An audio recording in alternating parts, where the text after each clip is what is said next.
1 to 1,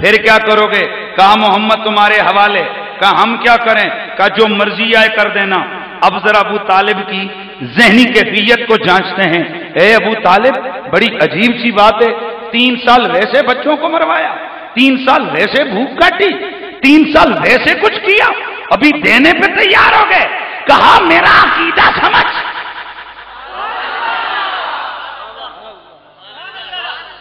میرا عقیدہ سمجھ، میرا مسلک سمجھ، میرا ذہن سمجھ کہ مجھے یقین ہے میرا محمد نبی ہے، اور جو نبی ہوتا ہے وہ غیب کی خبریں دے سکتا ہے، دے سکتا ہے۔ ساری عرب کے قبائل کے بڑے بڑے آئے، آ کر کے انہوں نے دروازہ کھلوایا، دروازہ کھلا، بکسا کھولا، جیسے ہی اندر سے وہ تحریر کھولی، حیران ہو گئے کہ کیڑے نے پوری تحریر کو چٹ کر دیا تھا، صرف اللہ کا نام باقی تھا۔ جناب ابو طالب نے فرمایا، او مکے کے مشرکو، اب بولو، اب کیا کہتے ہو؟ بتاؤ کیا میرا محمد سچا ہے یا نہیں ہے؟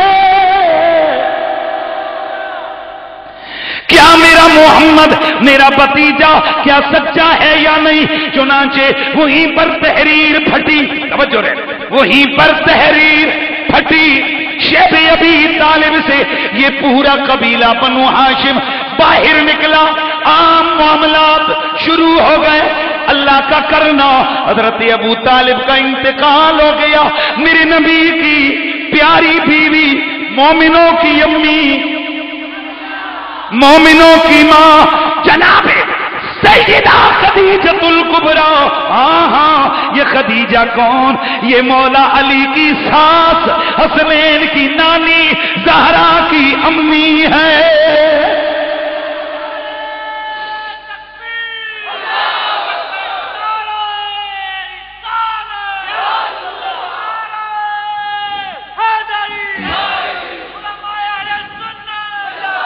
میرے کریم نبی رحمت للعالمین صلی اللہ تعالی علیہ وآلہ وسلم، میرے آقا غمگین رہنے لگ گئے۔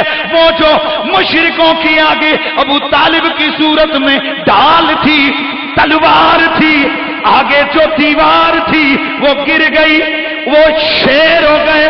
میرے نبی کریم کے خلاف حتمی منصوبہ بنا کہ انہیں معاذ اللہ شہید کر دیا جائے، اور یہ مشورہ دینے کے لیے شیطان شیخ نجدی کی صورت میں، شیخ نجدی کی صورت میں یہ دارالندوا میں جمع ہوا۔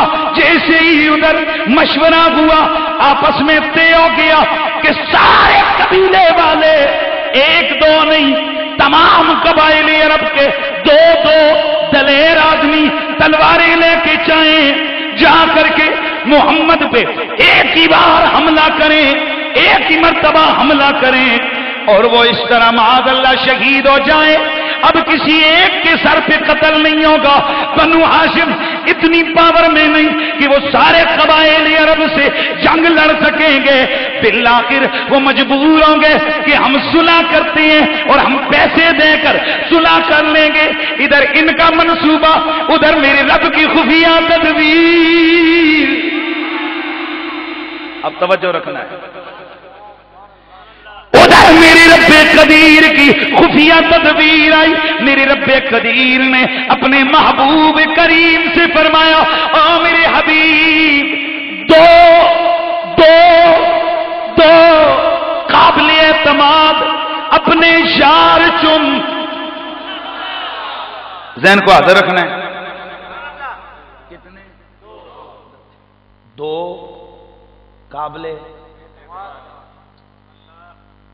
ایک گل دسو یار، یہ ملک صاحب میرے کو تن پتہ سنگیت دوست نے، یار ویلی نے، برا نے سارے، میں آنا ملک جی او 2 بندے چنو نا جنہ تے تساں ہی اعتماد ہوئے۔ تو ملک صاحب یقیناً ایمان نہ دسو. توجہ ہے, میں بڑے دور دی کوئی گل کرن لگا. ملک صاحب یقیناً کیسے لوگوں کو چنیں گے جو ان کے ساتھ فراڈیے ہوں, دھوکے باز ہوں, ان کو راستے میں چھوڑنے والے ہوں. اپنے ذہن کے مطابق یہ 1100 دفعہ سوچیں گے یار بڑا خاص مرحلہ ہے, ایسے بندوں کو چنوں جو وقت پہ مجھے چھوڑیں بھی نہیں, بکیں بھی نہیں, جھکیں بھی نہیں. لیکن ایسا ہو سکتا ہے کہ ملک صاحب جن کو چنیں وہ 2 نمبری کر جائیں, کیونکہ ملک صاحب کی وہ قابلیت نہیں کہ یہ کسی کے دل کے اندر دیکھے. اب رب کہتے سونیا 2 چن, اور چننے بھی تو نے اپنی مرضی سے ہیں اور قابل اعتماد چننے ہیں. اب چننے والا, یہ میں جن کے لیے کہہ رہا ہوں وہ غور سے سنیں, چننے والا یہ اللہ کی عطا کردہ طاقت سے دل کے اندر کے معاملوں کو بھی جانتا ہے.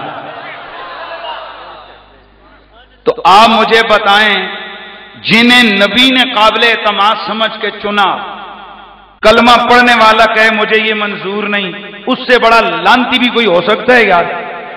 تھکے ہوئے تم نے رسپانس نہیں دی ہے یار. یار یہ موبائل جیب میں ڈالیں, آپ کو اعلان ہو گیا CD ملے گی, پھر اس کا مقصد نہیں, توجہ میری طرف ہوگی, جیب میں ڈالیں گے. میرا سوال ہے, مجھے یہ بتائیے نبی کو رب کہتا ہے چن, اعتماد سے چننا. نبی تو قابل اعتماد سمجھے, کلمہ پڑھنے والا کہ میں اس کو مانتا ہی نہیں. تو بتائیے وہ مومن ہوگا یا وہ پکا منافق ہوگا؟ یقیناً وہ کلمے کا بھی دھوکھادار ہے. لہذا آج ذرا دیکھتے ہیں سنی جن کو نبی نے چنا ان سے ہمارا رشتہ کیا ہے. سب سے پہلے تو دیکھتے ہیں چناؤ میں پہلا نام کس کا آیا. میرے آقا نے حضرت ابو بکر صدیق کو بلایا. کس کو بلایا؟ اس کا جواب ہے جناب حضرت سرکار صدیق اکبر رضی اللہ تعالیٰ عنہ کو میرے رسول نے بلایا. اور دوسرا نام میرے رسول نے لیا علی. کیا نام لیا؟ علی. علی کو بلاؤ. سونا یہ 2 میرے نبی نے چنے, جو علی کو نہ مانے وہ بھی پکا بے ایمان, جو ابو بکر کو نہ مانے وہ بھی پکا بے ایمان. میں دلیل سے بات کر رہا ہوں, چھکا نہیں مار رہا, دلیل ہے. وزن محسوس ہو تو قبول کیجئے, نہیں ہو تو واپس دے دیجئے. اس سٹور پہ سودا واپس ہو جاتا ہے. توجہ سے جناب حضرت صدیق کو میرے نبی نے بلایا. نبی کریم نے یہ نہیں کہ ویسے ہی بے خبری میں ساتھ چلایا, نہ میرے نبی نے آمدہ سارے خطرات سامنے کیے. ابو بکر تیری کیا مرضی ہے اس معاملے میں تجھے ساتھ لے کے چلوں, راستے میں تو پکڑا جائے, میری وجہ سے تجھے قید میں ڈالا جائے, میری وجہ سے تجھے مارا جائے, یا یہاں تک بھی ہو سکتا ہے تجھے بالکل دنیا سے ہی اٹھا دیا جائے. حضرت صدیق کھڑے ہو گئے. یا رسول اللہ, ابو بکر کا جذبہ یہ ہے کہ اگر ابو بکر کو اللہ ایک زندگی اس نے دی ہے, ابو بکر یہ زندگی آپ کے نام پر کچھ اس طریقے سے گزارے کہ مجھے روزانہ مارا جائے, روزانہ مجھے مارا جائے, اتنا مارا جائے, اتنا مارا جائے کہ میں تکلیفیں سہ کر مر جاؤں, میں پھر زندہ ہو جاؤں, میں پھر مارا جاؤں, میں پھر زندہ ہو جاؤں, میں پھر مارا جاؤں. یا رسول اللہ, اگر اس طرح 1000 مرتبہ ہو آپ کے نام پر میں 1000 بار جیوں, 1000 بار مروں, میں پھر بھی یہی کہوں گا میری جان بھی آپ کے نام ہے, میری روح بھی آپ کے نام ہے.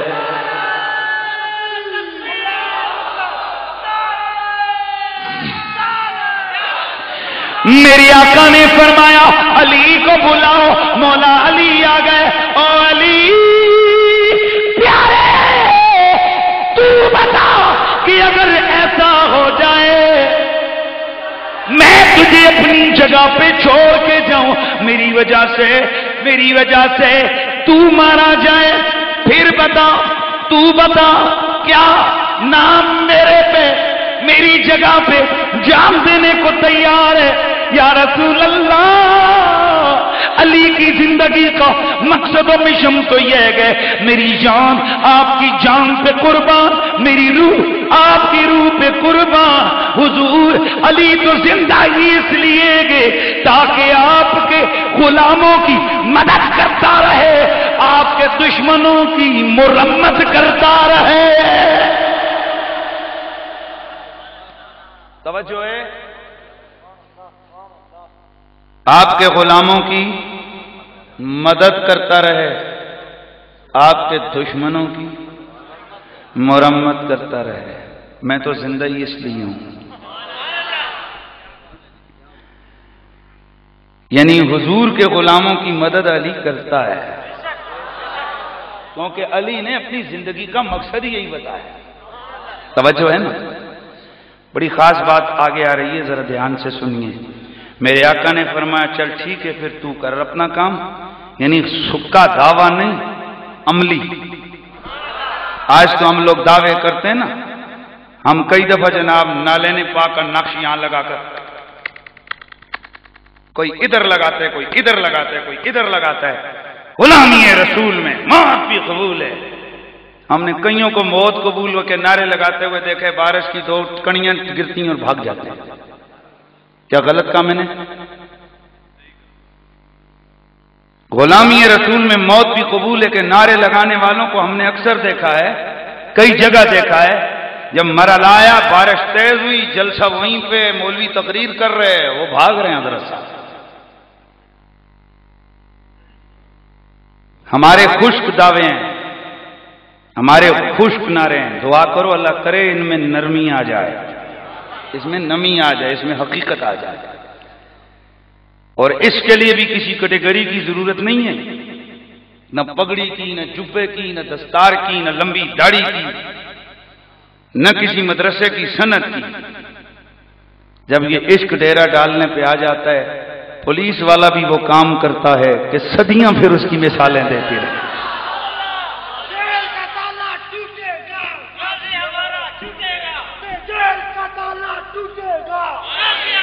ممتاز حسین قادری پولیس مین ہے، پولیس مین۔ غازی ملک ممتاز حسین قادری پولیس کا ملازم ہے۔ کیا اسی ڈپارٹمنٹ میں وہ لوگ نہیں ہیں جو راستے میں چلتے ہوئے دیہاڑی لگا کے آنے والے مزدور کے جیبے سے 100 روپے بھی نکال لیتے ہیں؟ ہمارے کچھ لوگوں نے معیار رکھا ہوا ہے، جس کی داڑھی اتنی لمبی وہ ذرا زیادہ فقیر، اور جس کی داڑھی اتنی لمبی وہ ذرا زیادہ فقیر۔ ناراض نہیں ہونا، یہ باتیں کھری کھری میں کرتا ہوں اس لیے کچھ کافیوں کو چبھتی ہیں، لیکن اکثر میرے جیب میں گولیاں پڑی ہوتی ہیں، جس کے پیٹ میں تکلیف ہو انٹاکس کی گولی میں لے کے آتا ہوں۔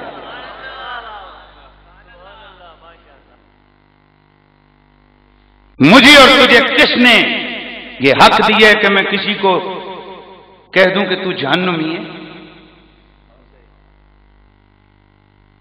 میں نے بڑی بڑی شیخ القرآنوں کی شکلیں بگڑتی ہوئی دیکھی ہیں مرتے ہوئے۔ کیا ایسا ہوا کہ نہیں ہوا؟ یہ رسول کا عشق ہے، یہ ڈیرا ڈالنے پہ آئے تو یورپ میں بیٹھا ہوا ایک نوجوان لڑکا جو پی ایچ ڈی کرنے گیا ہے، اس کے دل میں رسول کا پیار آ گیا، نام ہی کوئی نہیں جانتا تھا، اب بچہ صدیوں یاد رکھے گا، غازی عامر شہید چیمہ، پولیس کا ملازم ہے، ملک ممتاز حسین قادری۔ ایک ایس ایچ او جو ہے نا، ایس ایچ او